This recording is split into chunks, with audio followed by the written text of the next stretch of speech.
Ela voltou, meus amigos. Fase de grupos da Champions League começou e boas partidas já aconteceram nessa terça. A gente vai falar um pouquinho de cada uma delas, começando pelos jogos do grupo da morte. Obviamente é o grupo que mais chama a atenção.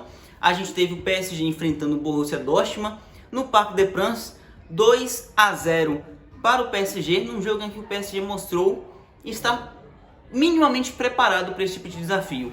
Na minha visão, o Dortmund não é o adversário mais difícil que o PSG vai enfrentar nesse grupo. Para mim é o mais fácil, eu diria. Acho que o PSG teria mais dificuldade contra o Milan e contra o Newcastle. Eu acho que o Dortmund vem em um momento muito fragilizado, não conseguiu se reforçar no mesmo nível das saídas do clube da última temporada e seria um adversário mais frágil para o Paris Saint-Germain, na minha opinião. Porém, é obrigação, digamos assim, do PSG enfrentar este adversário mais fraco e fazer o seu dever de casa. Era o jogo mais fácil, em teoria, do grupo, e o PSG fez uma excelente partida, eu diria.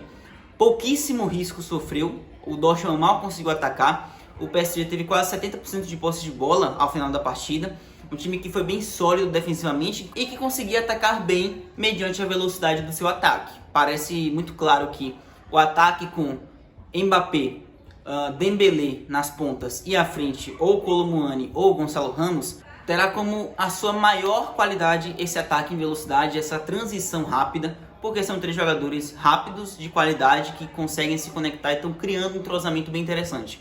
Ainda assim, o PSG abriu o placar com 1-0 de pênalti, o gol do Mbappé, e o segundo gol foi uma jogada mais trabalhada, o PSG mostrando um coletivo bem interessante, um golaço do Hakimi no final, uma jogada de triangulação dentro da área do Dortmund. O Dortmund não mostrou uma defesa muito sólida, não foi um grande teste, um excelente teste para o time do PSG, mas tem gente enfrentando um adversário bem pior por aí. Tem grupos em que os adversários são bem inferiores do que o Borussia Dortmund e o PSG consegue uma vitória importante. E como eu já falei algumas vezes aqui no canal, eu acho que o PSG vai passar nesse grupo e que inclusive o PSG tem mais, esse time tem mais potencial do que o PSG do trio M&M, porque ali não tinha coletivo, era um bando em campo baseado em individualidades que nem se conectavam entre si.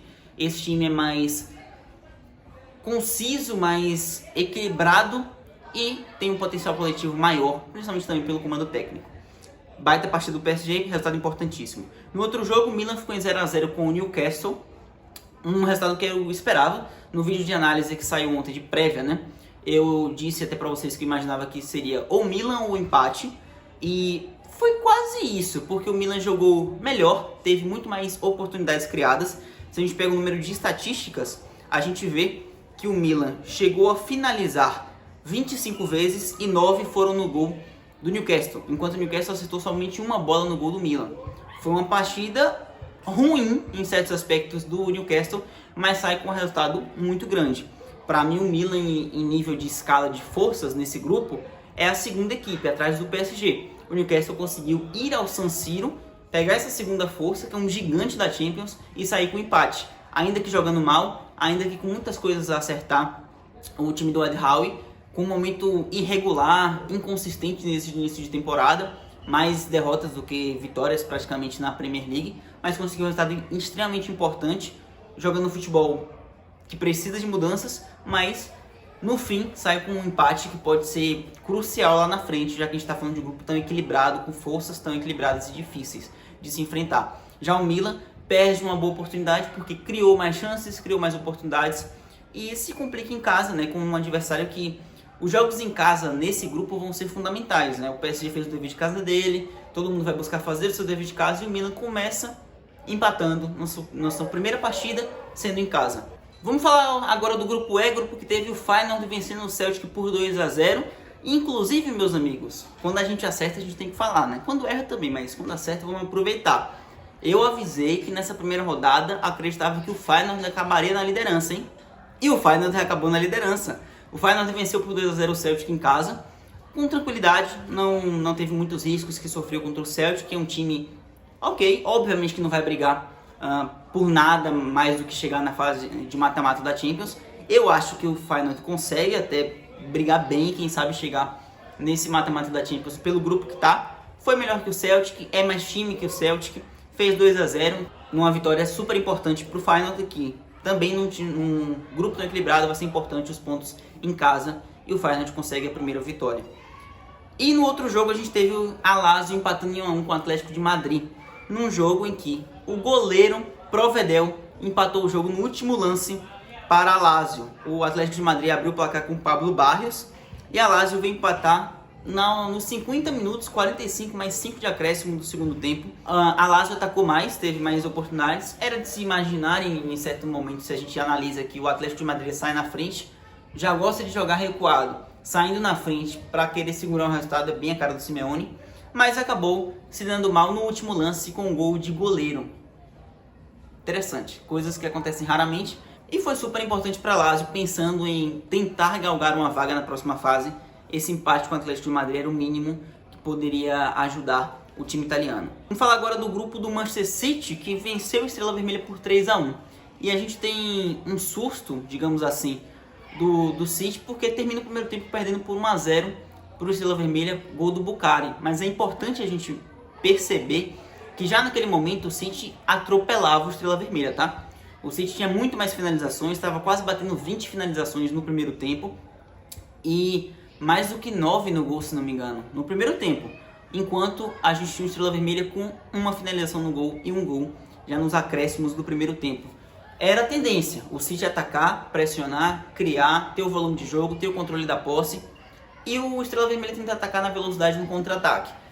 Acabou conseguindo fazer um gol no primeiro tempo, mas já no segundo, com 20 segundos de retorno do intervalo, a gente já teve o empate do Manchester City com o gol do Julián Álvares. O Julián Álvares esse que fez o segundo gol e o Rodri fez o terceiro, em uma partida em que o City teve inacreditáveis 37 chutes, tentativas de finalização ao gol, e 16 foram na meta do time sérvio, enquanto o Estrela Vermelha teve 3 chutes, 2 no gol do City. É uma diferença discrepante.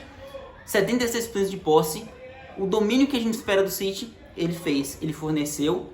Porém, eu esperava um 5-0 e com 4 gols do Haaland. Acabou que o artilheiro não foi ele, mas uma vitória por 3-1 do City, que também mostra essa dominância e o estilo Guardiola de jogar. Volume, posse, criação, pressionar o adversário, encurralar o adversário, sufocar ao máximo. O Estrela Vermelha foi sufocado, tentou até surpreender, mas não conseguiu no final.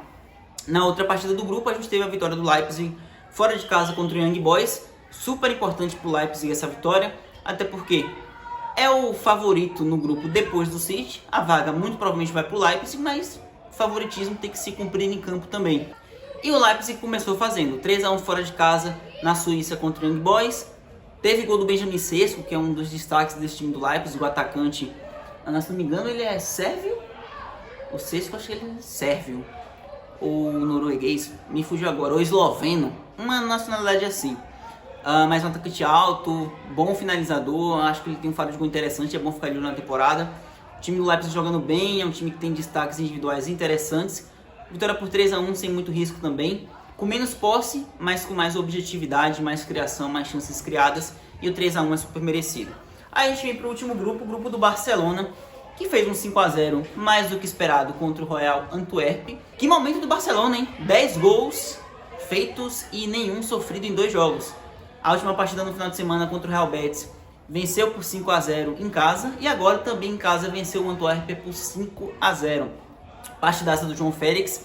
Aliás, importante salientar como o Barcelona contratou bem, né, nessa janela, mesmo com tão pouco dinheiro, oferecendo propostas de salário extremamente reduzidas para o Félix, para o Cancelo, para o Gundogan, convencendo os caras e contratando. Só nessas 3, são 3 peças importantíssimas e que devem ser titulares na temporada, tá? Félix começou se encaixando e se entrosando muito bem no time. O Cancelo era para ser titular, obviamente. O Gundogan também fazendo meio de campo super importante, porque ele era um dos melhores já, né, desde a temporada passada na sua posição. Félix hoje deixou 2 gols, fora as contribuições em criação de jogadas, em participação. Um time que cria bastante, se inspira muito nesse cruyffismo da posse de bola, da criação.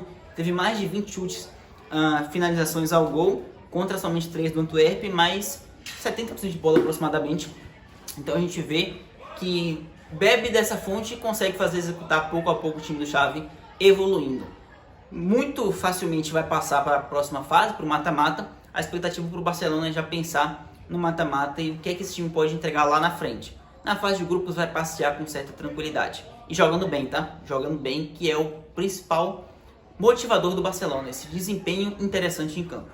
No outro jogo a gente teve a vitória do Porto contra o Shakhtar Donetsk. O Porto também não teve tantas dificuldades assim, abriu o placar, tomou um empate, fez mais 2 gols, 3-1. Vitória super importante, é bem apegada a Leipzig também. Tem um favorito claro no grupo, no caso do Porto é o Barcelona. A segunda vaga é do Porto, digamos assim, mas o favoritismo tem que se provar. Conseguiu um resultado super importante. Eu já fui colocando para vocês como ficaram os grupos durante o vídeo, mas é só importante salientar alguns pontos. Feyenoord ficando em primeiro após a primeira rodada, super importante para o time holandês. PSG mostrando bom futebol e ficando na liderança já 2 pontos à frente, super importante a primeira rodada do PSG. O City e o Leipzig demonstrando seu favoritismo e Barcelona e Porto também. Eu acho que tem lógica e tem sentido e vai bem de acordo com o que eu falei no vídeo da prévia, então estou feliz com isso. No geral, amanhã tem vídeo de prévia dos jogos da quarta-feira, fiquem atentos, vai sair pela manhã, né, pelo período da manhã, turno da manhã, e depois dos jogos acontecerem no final, no início da noite, final da tarde, a gente vem aqui no canal para analisar cada um deles. Conto com vocês, muito obrigado, se está chegando por aqui agora, se inscreve se gostou do vídeo, compartilhem que me ajuda demais para a gente alcançar mais pessoas na nossa família. Até o próximo, tchau!